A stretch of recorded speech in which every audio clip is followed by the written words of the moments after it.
ये कहानी है दैत्य दंभिकासुर और महान राजा विक्रमादित्य की। दंभिकासुर एक ऐसा दैत्य था जो जवान और सुंदर औरतों को अपनी गुफा में उठा ले जाता, उनके साथ खेलता। जब उसका उनसे मन भर जाता तो वो उनकी जीवन लीला समाप्त कर देता। वो जिस भी राज्य में जाता त्राही त्राही मचा देता। कोई भी राजा या अन्य शूरवीर योद्धा उसका कुछ नहीं बिगाड़ पाते, क्योंकि दैत्य दंभिकासुर को देवताओं से वरदान प्राप्त था कि उसे बल से नहीं बल्कि बुद्धि से मारा जा सकता है। जो कोई भी उसे बल से मारने का प्रयास करेगा वो पत्थर का हो जाएगा। दंभिकासुर की मौत का रहस्य छुपा था उसकी 7 गुत्थियों में, यानी उसके 7 सवालों में। पर उसके साथ युद्ध करने वाले किसी भी राजा या शूरवीर को ये रहस्य मालूम नहीं था। इसलिए जब भी कोई उसके पाप कृत्य से दुखी हो उसके पास जाकर उस पर हमला करता तो देवताओं के वरदान स्वरूप वो पत्थर का हो जाता। हर तरफ दंभिकासुर का कहर मचा हुआ था। पत्थर का हो जाने के भय से कोई भी उसे रोकने का प्रयास नहीं करता। पर कहते हैं ना, जब पाप का घड़ा भर जाता है तो उसके भी फूटने का समय आ ही जाता है। हर जगह अपनी मनमानी कर एक दिन दैत्य दंभिकासुर ने उज्जैन नगरी की तरफ रुख किया। उज्जैन नगरी के ऊपर उस समय महान राजा विक्रमादित्य का शासन था। महाराज विक्रमादित्य न केवल बलशाली थे बल्कि वे बहुत बुद्धिमान भी थे। उन्हें हर प्रकार के कौशल में महारत हासिल थी। उन्हीं दिनों में विक्रमादित्य की नगरी उज्जैन में एक धनी साहूकार रहता था। साहूकार के 2 लड़के थे। बड़े का नाम महेंद्र था और छोटे का लखन। बड़े लड़के का विवाह तो साहूकार ने कर दिया था, पर छोटे बेटे का विवाह करने से पहले ही वो ईश्वर को प्यारे हो गए। पिता के गुजर जाने के बाद कामकाज और व्यापार संभालने की सारी जिम्मेवारी दोनों भाइयों पर आ गई। दोनों भाई दिल लगाकर कारोबार संभालने में लग गए। दोनों भाई जब काम कर शाम को घर आते तो दरवाजे पर खड़ी महेंद्र की पत्नी अपने पति को दाएं हाथ से लोटा भरकर पानी देती और बाएं हाथ से अपने देवर लखन को। एक दिन लखन ने सोचा, भाभी हर रोज मुझे बाएं हाथ से पानी पीने को देती है, आज मैं उनके दाएं हाथ से पानी पीऊंगा। शाम को जब दोनों भाई काम से लौटे तो लखन अपनी भाभी के बाएं हाथ से पानी पीने के लिए अपने खड़े होने के स्थान को बदलकर अपने बड़े भाई महेंद्र की जगह पर खड़ा हो गया और बड़ा भाई महेंद्र उसकी जगह पर खड़ा हो गया। लखन की भाभी जब उनको पानी देने के लिए आई तो उसने एक हाथ को दूसरे हाथ के ऊपर से करते हुए दाएं हाथ का लोटा अपने पति को दे दिया और बाएं हाथ में पकड़ा हुआ लोटा लखन को दे दिया। ये देख, लखन बोला, भाभी आज मैंने भैया के स्थान पर खड़ा होकर सीधे हाथ से दिया हुआ पानी पीना चाहा, परंतु आपने अपने हाथों को बदलते हुए मुझे बाएं हाथ से ही पानी दिया। आप मुझे बताएं, आपने ऐसा क्यों किया? लखन की बात सुनकर उसकी भाभी ने उत्तर दिया, अगर तुम्हें सीधे हाथ का दिया हुआ पानी ही पीना है तो तुम भी अपने लिए सीधे हाथ से पानी पिलाने वाली ले आओ। भाभी की कही हुई बात लखन को चुभ गई। वह बिना पानी पिए ही भाभी से कहने लगा, ये लो तुम अपना पानी का लोटा और मैं यहाँ से जा रहा हूँ और अब मैं तभी वापस आऊंगा जब मुझे सीधे हाथ से पानी देने वाली मिल जाएगी, वरना अपनी शक्ल नहीं दिखाऊंगा। इतना कहकर वो तुरंत मुड़ा और चल पड़ा। ये देख उसके बड़े भाई महेंद्र ने उसे रोकने की बहुत कोशिश की, पर वो नहीं माना और बोला, नहीं भैया, अब तो तभी वापस आऊंगा जब मुझे मेरे योग्य पत्नी मिल जाएगी। इतना कहकर वो घर छोड़कर चल दिया। चलते चलते वह अपने नगर से दूर कांचीपुरम शहर में पहुंच गया। कांचीपुरम का राजा चंद्रसेन एक धार्मिक विचारों वाला व्यक्ति था। उसके राज्य में चारों ओर अमन शांति का माहौल था, परंतु फिर भी राजा चंद्रसेन हमेशा दुखी रहता था। राजा के दुख का कारण था उसकी जवान बेटी चंद्रकला का स्वास्थ्य। चंद्रकला दिखने में तो अत्यंत खूबसूरत थी, पर उसे एक असाध्य रोग ने घेर रखा था, जिस कारण राजकुमारी हमेशा अचेत अवस्था में रहती थी। राजा ने बहुत सारे हकीम और वैद्य राजकुमारी को ठीक करने के लिए लगा रखे थे, लेकिन उनमें से कोई भी राजकुमारी को ठीक नहीं कर पा रहा था। ठीक कर पाना तो दूर, वे राजकुमारी चंद्रा की बीमारी तक नहीं ढूंढ पा रहे थे। राजा को हमेशा यही दुख सताए जाता कि उसकी बेटी का क्या होगा। जब सभी प्रकार के वैद्यों, हकीमों और पूजा पाठ तंत्र मंत्र से भी राजकुमारी चंद्रकला को कोई फायदा नहीं हुआ, तो राजा ने अपने राज्य में यह घोषणा करवा दी कि जो व्यक्ति मेरी बेटी को ठीक करेगा, मैं उसके साथ ही अपनी बेटी चंद्रकला का विवाह कर दूंगा और उसे अपना आधा राज्य भी दूंगा। लखन जब राज्य की राजधानी में पहुंचा तो उसने देखा कि वहां हर तरफ राजकुमारी की चर्चा हो रही थी। राज्य का हर कोई व्यक्ति राजा की घोषणा और राजकुमारी की बीमारी की बात कर रहा था। जब लखन ने एक व्यक्ति से इस बारे में पूछा तो व्यक्ति ने राजकुमारी की बीमारी से लेकर राजा की घोषणा तक का सारा किस्सा लखन को बताया। सारी बातें सुन लखन कुछ देर वहां खड़ा विचार करता रहा, फिर कुछ सोचकर वो राजमहल की तरफ चल पड़ा। एक जिंदा सांप राजा की लड़की के पेट में रहता था। सांप ने राजा की लड़की को अपने वश में किया हुआ था। जब रात होती तो वो कुछ देर के लिए राजकुमारी के मुख से बाहर निकलकर जंगल की तरफ चला जाता और सुबह होने से पहले ही वो फिर से उसके अंदर चला जाता। राजकुमारी इस बात से बिल्कुल अनजान थी कि उसके अंदर एक सांप ने डेरा डाला हुआ है। अनजाने में वो पूरी तरह से उस नाग के वश में थी। राजमहल में किसी को भी इस बात की भनक तक नहीं थी कि राजकुमारी के अंदर एक 7 फुट का सांप रहता है। सभी यही समझते कि पता नहीं राजकुमारी को क्या बीमारी लग गई जिसके कारण वो हमेशा अचेत रहती है। बड़े से बड़े वैद्य और हकीम भी इस बात का पता नहीं लगा पाए। लखन जब राजमहल के अंदर गया तो उसने देखा कि वहाँ पर बहुत सारे वैद्य और हकीम राजकुमारी को ठीक करने के लिए लगे हुए हैं। एक कोने में खड़े होकर चुपचाप लखन ये सारा माजरा देखने लगा। जब शाम का समय हुआ तो सभी हकीम और वैद्य धीरे धीरे करके वहाँ से चले गए।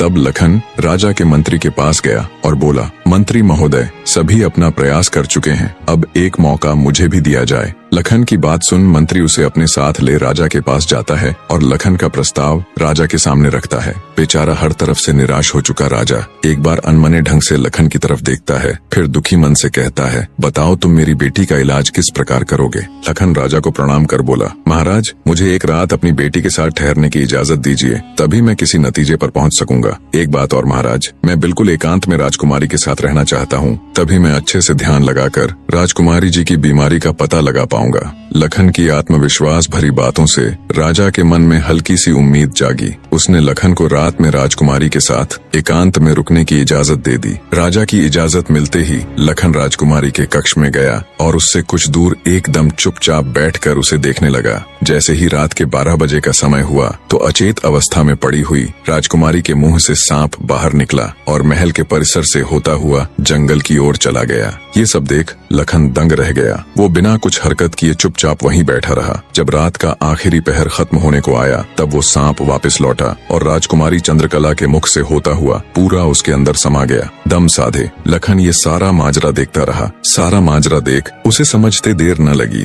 कि राजकुमारी की सारी बीमारी की जड़ ये सांप ही है। सुबह हुई तो राजा चंद्रसेन डर और बेसब्री के मिश्रित भावों के साथ लंबे लंबे कदम रखता हुआ अपने मंत्री के साथ राजकुमारी के कमरे में आया और बेसब्री से उसने लखन से पूछा, बताओ लड़के, तुम किस नतीजे पर पहुँचे? क्या मेरी बेटी ठीक हो जाएगी? लखन बोला, महाराज, मुझे राजकुमारी की बीमारी का पता चल गया है और ईश्वर ने चाहा तो वो जरूर ठीक हो जाएगी। आप मुझे एक रात का समय और दीजिए और मेरे लिए एक तलवार, एक मिट्टी से भरी हुई बड़ी सी बाल्टी का इंतजाम कर दीजिए। लखन की बात सुन राजा को बहुत सुकून मिला। उसने मंत्री को लखन के द्वारा मांगा गया सारा सामान उसे देने का निर्देश दिया। अब सभी को इंतजार था तो बस रात का।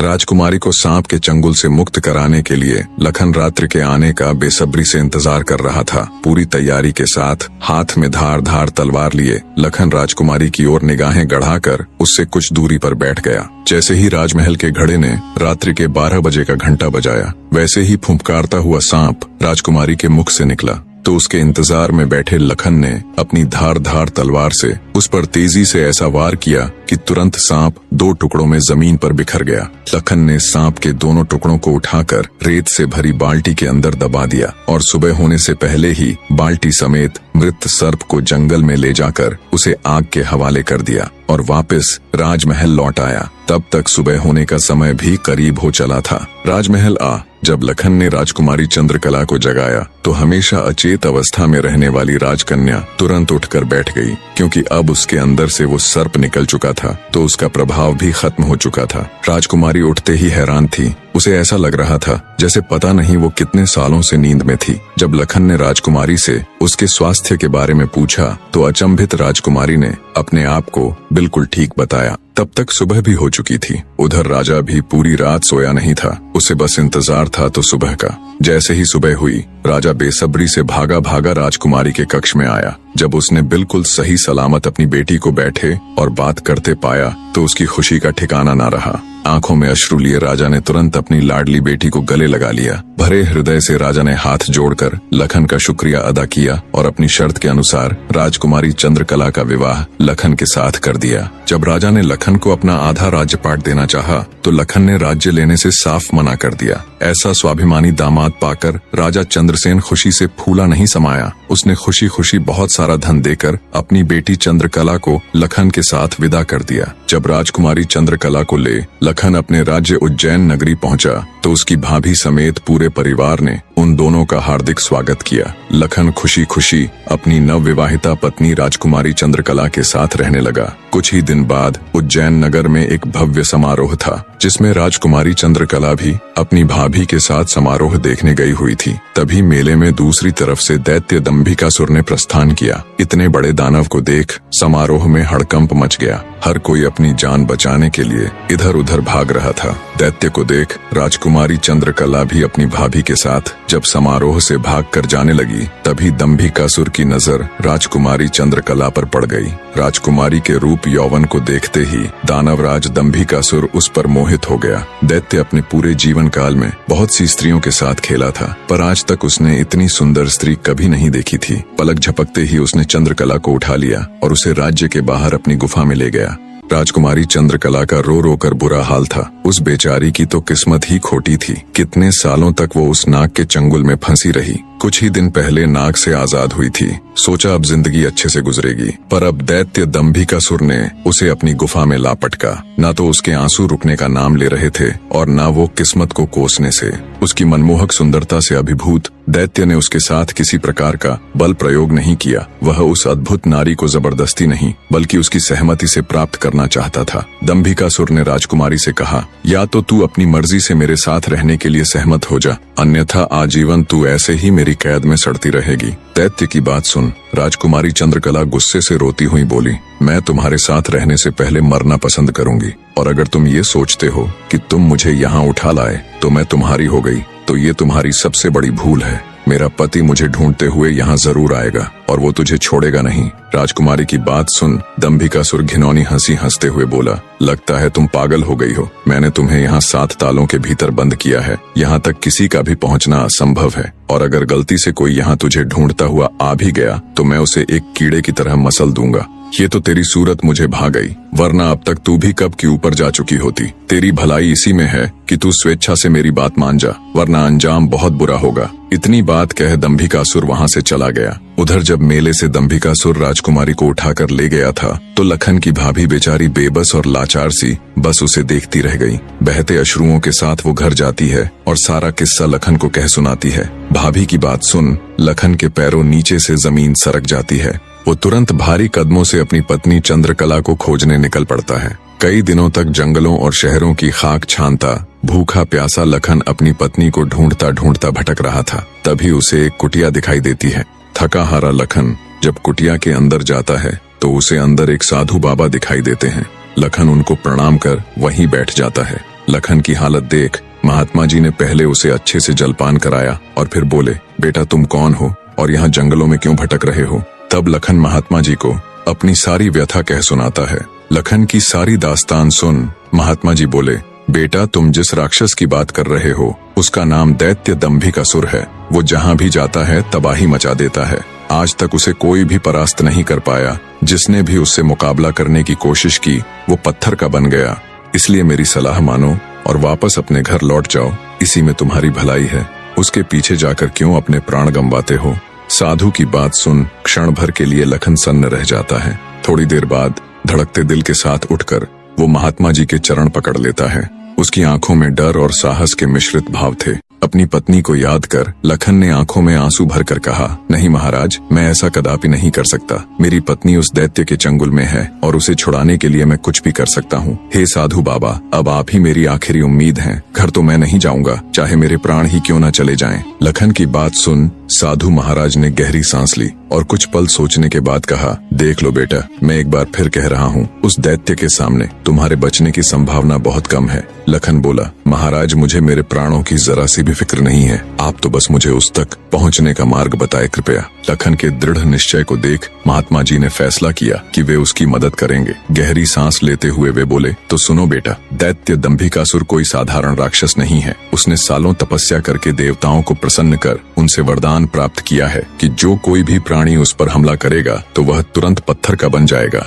उसे पराजित करने का सिर्फ एक ही उपाय है, वो है उसकी 7 गुत्थियों को हल करना, यानी उसके 7 प्रश्नों के सही जवाब देना। अगर तुम्हारे एक भी जवाब से वो संतुष्ट नहीं हुआ, अर्थात तुमने गलत जवाब दिया, तो भी तुम तुरंत पत्थर के बन जाओगे। उसके हर एक सवाल के हर सही जवाब के साथ उसकी शक्ति कम होती चली जाएगी और उसके सभी 7 प्रश्नों का ठीक ठीक जवाब देने पर अंततः वो शक्तिहीन हो जाएगा। फिर तुम उसके ऊपर आक्रमण कर उसे पराजित कर सकते हो। पर बेटा, वो बिना शक्तियों के भी बहुत बलशाली है, तुम फिर भी उसका मुकाबला नहीं कर पाओगे। महात्मा जी की बात सुन और दैत्य दंभिकासुर को पराजित करने का पूरा उपाय जान। डर की लहर के साथ लखन का पूरा शरीर झनझना जाता है, पर फिर वो अपनी पत्नी को याद कर दैत्य दंभिकासुर के पास जाने का निर्णय लेता है। लखन ने महात्मा जी के चरण छूकर कहा, महाराज, मैं तैयार हूँ, कृपया मुझे उस दैत्य के पास जाने का मार्ग बताएं। महात्मा जी ने लखन को आशीर्वाद देते हुए दैत्य दंभिकासुर की गुफा का रास्ता बता दिया। दृढ़ निश्चय कर एक अदम्य जोश के साथ लखन दंभिकासुर की गुफा की ओर चल पड़ता है। कुछ देर तक कठिन यात्रा करने के बाद लखन उस भयानक गुफा के द्वार पर पहुंच जाता है। वह अपनी तलवार निकालकर गर्जना करता है, दंभिकासुर बाहर आ और मेरा सामना कर। लखन की ललकार सुनकर दंभिकासुर गुफा से बाहर आता है और क्रोध में दहाड़ता है, कौन मूर्ख है जो मेरी शांति को भंग कर रहा है। भारी भरकम विशालकाय दानव को देख लखन के पूरे शरीर में सिरहन दौड़ गई। हिम्मत जुटाते हुए लखन बोला, हे दुष्ट राक्षस, मैं उस स्त्री का पति हूँ जिसे तू बलपूर्वक उठाकर लाया है। पूछ तेरे वो 7 सवाल, मैं जवाब देने के लिए तैयार हूँ। सवालों की बात सुन दंभिकासुर चौंक गया, फिर कुछ सोचकर बोला, ओ तो तू उस धूर्त साधु से मिलकर आया है, उसी ने तुझे मेरे रहस्य का पता बताया है। पर अब क्या फायदा, मैं तेरी फूल सी पत्नी को तो कच्चा ही निगल गया हूँ। क्या स्वादिष्ट मांस था उसका। दैत्य दंभिकासुर का इतना कहना था कि लखन अपना आपा खो बैठा और आगे बढ़कर पूरी ताकत के साथ तलवार से दैत्य पर वार किया। लेकिन जैसे ही उसकी तलवार दैत्य को छूती है, देवताओं के वरदान के कारण वो भी तुरंत पत्थर का बन जाता है। दैत्य दंभिकासुर छल कपट से झूठ बोलकर पत्थर का बना देता है। लखन के पत्थर का बनते ही दैत्य दंभिकासुर जोर जोर से शैतानी हंसी हंसता है। बड़ा आया था मेरी 7 गुत्थियों को सुलझाने वाला। उसकी शैतानी हंसी से सारी वादियां दहल उठती हैं। घिनौनी हंसी हंसता हुआ दंभिकासुर अपनी गुफा में जाता है और राजकुमारी चंद्रकला से कहता है, एक कीड़ा आया था बाहर, कह रहा था तुम्हारा पति है। तुम तो बड़े बड़े दावे कर रही थी कि मेरे पति को जब मालूम चलेगा तो वो मुझे छोड़ेगा नहीं। अरे उसे मसलने के लिए तो मुझे अपने हाथों की भी जरूरत नहीं पड़ी, एक छोटे से झूठ से ही विचलित हो मिट्टी में मिल गया। इतना कह दानव जोर जोर से हंसता है। दंभिकासुर की बात सुन राजकुमारी चंद्रकला एकदम सन्न रह जाती है, मानो उसके शरीर में प्राण ही न हो। कुछ देर बाद जब थोड़ा होश संभाला तो रोती गिड़गिड़ाती हुई राजकुमारी बोली, दुष्ट दानव, क्या किया तूने मेरे पति के साथ। ऐसा नहीं हो सकता, मेरा पति नहीं मर सकता, कह दे कि तूने मुझसे झूठ कहा है। राजकुमारी चंद्रकला की बात सुन दंभिकासुर बोला, मूर्ख स्त्री, तूने मुझे समझ क्या रखा है कि तेरा वो कीड़ा पति मुझे मारेगा। अरे पागल औरत, मैं अमर हूँ, मेरा कोई कुछ नहीं बिगाड़ सकता, मुझे देवताओं से वरदान मिला है। इतना कह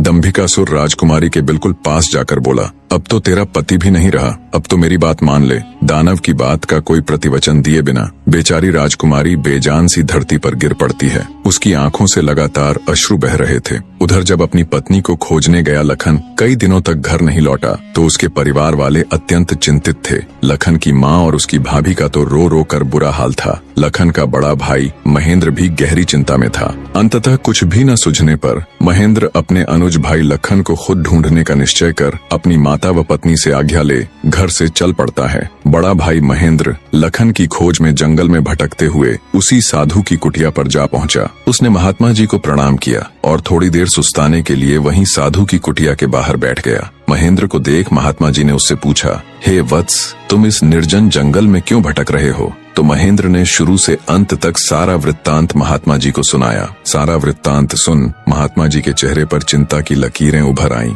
उन्हें इस प्रकार विचार मग्न देख महेंद्र ने पूछा, हे महाराज, मेरी बात सुनकर आप किन विचारों में खो गए और आपके चेहरे पर ये चिंता की लकीरें मैं साफ देख सकता हूँ। इसका क्या कारण है गुरुजी। महात्मा जी ने गंभीर स्वर में कहा, हे वत्स, मैं तेरे भाई लखन को जानता हूँ। वह भी मेरे पास आया था और उसने मुझे सारा वृत्तांत सुनाया था कि कैसे वह राक्षस उसकी पत्नी को उठा ले गया। महात्मा जी की बात सुनकर महेंद्र एकदम स्तब्ध रह गया। उसकी आंखों में आश्चर्य और चिंता के भाव उभर आए। महेंद्र बोला, तो कहाँ है मेरा अनुज महाराज, वो ठीक तो है, वो घर क्यों नहीं लौट रहा। हे महाराज, कृपया जल्दी से मुझे बताएं, मुझसे सब्र नहीं हो रहा। जब महेंद्र अपने छोटे भाई लखन के बारे में साधु महाराज से पूछता है तो साधु जी लखन के उनके पास आने से लेकर दैत्य दंभिकासुर के पास जाने तक का सारा वृतांत कह सुनाते हैं। सारी बात सुन महेंद्र महात्मा जी के चरण पकड़ लेता है और कहता है, हे साधु महाराज, आप तो सर्वज्ञानी हैं। जब आपको दैत्य दंभिकासुर के रहस्य के बारे में पता था तो अवश्य आप ये भी जानते होंगे कि लखन का यहाँ से जाने के बाद क्या हुआ। हे महाराज, कृपया मुझे बताए कि आगे क्या हुआ। तब साधु बाबा गंभीर स्वर में बोले,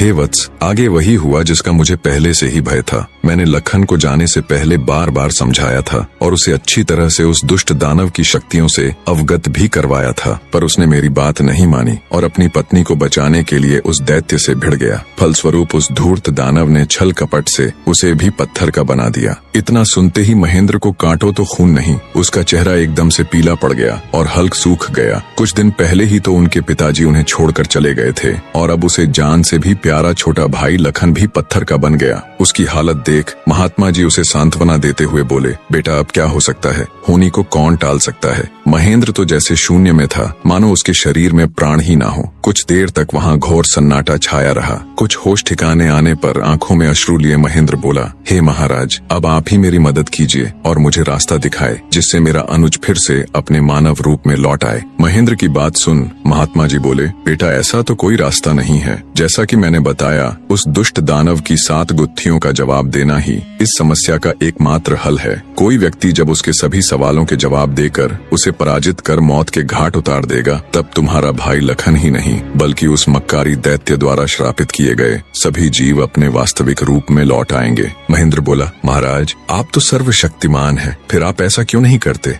महेंद्र की बात सुन महात्मा जी बोले, बेटा बेशक मैं उस पापी दानव के सभी सवालों का जवाब दे सकता हूँ, पर मेरी भी कुछ सीमाएं हैं जिन्हें मैं चाह कर भी नहीं लांघ सकता। इतना कह साधु महाराज चुप हो जाते हैं। तब महेंद्र बोला, ठीक है महाराज, तो फिर मैं खुद जाऊंगा अपने अनुज को बचाने और उस दुष्ट दैत्य के सवालों का जवाब देने। महेंद्र की बात सुन महात्मा बोले, बेटा तुम भी उसका कुछ नहीं कर पाओगे, फलत अपने भाई की तरह उसके जाल में फंसकर पत्थर के बन जाओगे। फिर भी अगर तुम जाने का निश्चय कर ही चुके हो तो एक बात का ध्यान रखना, वो दुष्ट तुम्हें भटकाने की कोशिश करेगा। उसकी बातों पर कोई भी प्रतिक्रिया दिए बिना सीधे उससे बस उसके सवाल पूछना। साधु महाराज के निर्देश सुन महेंद्र जी महाराज कह साधु से विदाई लेकर दैत्य दंभिकासुर की गुफा की ओर चल देता है। कठिन यात्रा करने के पश्चात महेंद्र उस भयानक गुफा के द्वार पर पहुंच जाता है और दैत्य दंभिकासुर को पुकारता है, हे दुष्ट दानव, बाहर आ, मैं आज तेरे सभी सवालों के जवाब दे तेरा काम तमाम कर दूंगा। महेंद्र की बातें जब दंभिकासुर सुनता है,